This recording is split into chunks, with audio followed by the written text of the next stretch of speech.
Hello, I'm Konstantin from Enviso, and today we have a very special guest, Mr. Chris Doc Pettingill. Chris has a very successful career within US Air Force, being a certified Lean Six Sigma Master Black Belt and Continuous Improvement Manager. Welcome, Chris. Thank you for accepting our interview. Thank you very much, Konstantin, for having me. Always good to see you. Chris, I still remember 2 years ago when we certified you as a Master Black Belt, you already had the nickname Doc. Mm-hmm. So I would like to know how everything started, why Doc, and why Lean Six Sigma? Well, thank you for that. I get that question a lot, actually, because I have not gotten my doctorate or PhD.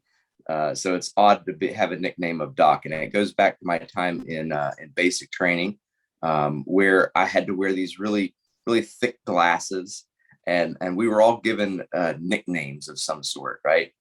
And usually, if you didn't come up with one quickly, it will come up. They'll make it up for you, and it's probably not something that you want. So, I was shorter than the rest of my peers. So, and I was, a little brainiac back in the day. So they called me Doc, to kind of poke fun at me, but it stuck, and it was a good nickname. And I enjoyed it throughout my career. It's a little bit misleading because people will introduce me as Doc. And if you don't know me on a personal level, you'll assume that the audience is talking to a doctor. And so, I only correct them if they start asking me where I got my PhD or where I went to school, and I'm like, well, hold on a minute. But no, it kind of morphed into how to improve things, and I ultimately became a source for leadership of helping people, diagnose problems with their processes. So it kind of stuck. It fit my MO as a person that was passionate about helping people improve the way they do work. Mm-hmm. Thank you. And as far as how it aligns the Lean Six Sigma, well, I picked up on Lean Six Sigma about in 2004. Went to a class that the Air Force was offering, and I came back and was telling my wife all about it at the time, and she was actually going through school at the same time, and she was like, "Well, I'm actually studying the same stuff. I've got a Lean Six Sigma class," and she advised that I should latch onto that. That's really important stuff. And the more I learned about it, the more it fit with my personality. Mm-hmm. And we went from there. So I often credit my wife for putting me on this journey. Before that, I was an aircraft mechanic. And after that, I was a Lean Six Sigma student from then on out. Good. Thank you. So you're leading now the process improvement and innovation within your department, yes? Yes. What would you answer to those claiming that standardization and innovation do not fit together, that standardization is killing actually the innovation process? Right. Yeah, that is a great question and a conundrum, because, all good process improvement starts with standardization. And one of the things that we encourage our practitioners and our airmen and our managers and leaders is that you should get the standardization. And the moment that you get the standardization, you should begin to refine it to where it gets better and better and better. And at your first pass, it's going to be standardized, but it's not going to be very good. And we know that continuous improvement is like a constant erosion to perfection. And you don't get there right away. Where innovation plays a part is, we can look at it in two sides. We call it the big I and the little I. Mm-hmm. The little I innovation are the things that the managers and the airmen or the workers realize are wrong with the way the current standards are. The little things that can be changed. And for process people, that's really challenging, because we like to think of there must be a problem first to be solved in order for you to change the standard. And we're asking frontline leaders and workers to identify problems with the way the process is. And that goes kind of counterintuitive. But what we realize is these small innovations are just helping it refine the standard a little bit more.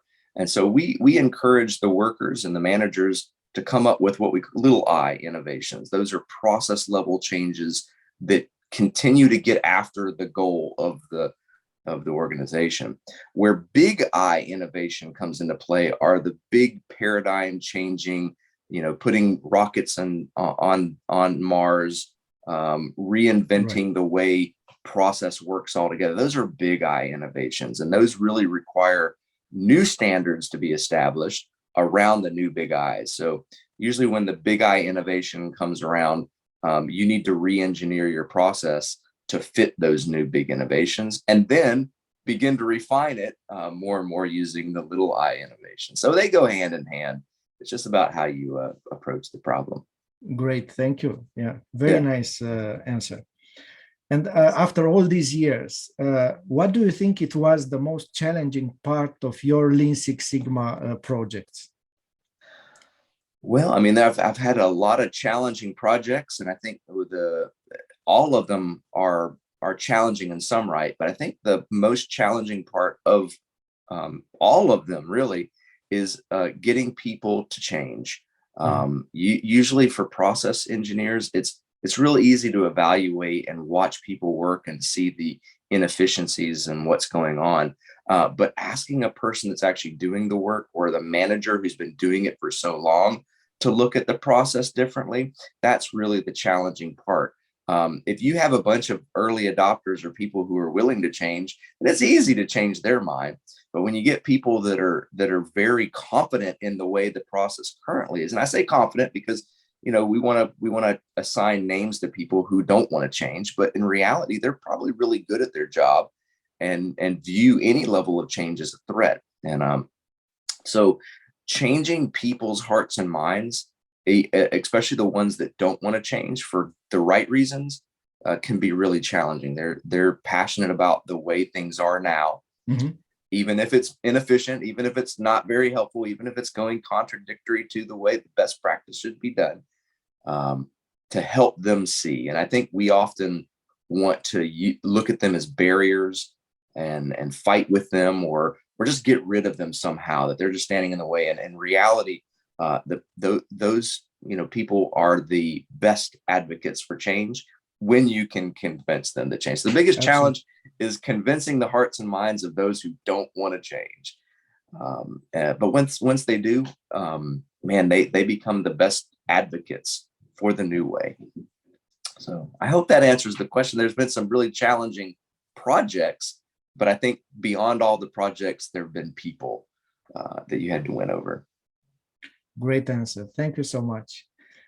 We are looking forward to meeting you again within the ILSSI conference very soon. Absolutely. Thank you so much. And I look forward to it. Thank you very much, Constantine. Have a great day, and we will see each other very soon. See you. Bye. Bye-bye.